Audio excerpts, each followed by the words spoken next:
আমি যেটা প্রথম থেকেই করেছিলাম যে সাবজেক্টটা যেহেতু এখন প্যাটার্নটা চেঞ্জ হয়ে যাচ্ছে কোয়েশ্চেন প্যাটার্নটা, তাই আমি প্রথম থেকেই রোড লার্নিংটা আমি ভেবেছিলাম যে করবো। প্রথম থেকেই যদি কনসেপচুয়াল লজিক্যাল থিঙ্কিং যদি আমি মানে ইনকর্পোরেট করি, তখন আমি বুঝতে পেরেছিলাম যে সলিউশনস অফ ফিজিক্স মিটারামের কাছে যে উনি যেভাবে বোঝাতেন সেভাবে আমার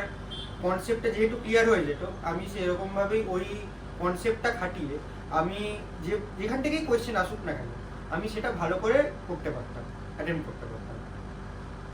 তোর এই যে ডাউট গুলো আসতো বা ক্লাসের মাঝখানে, সেগুলো কিভাবে, বা অনেক সময় নিউমেরিক্যাল করতে গিয়ে আটকে যেত, সেগুলো কি করে সলভ হতো? কিছু কিছু নিউমেরিক্যালস বা কিছু কিছু ডাউট আমি চেষ্টা করতাম যে ম্যামের ক্লাস নোটস বা ম্যামের যে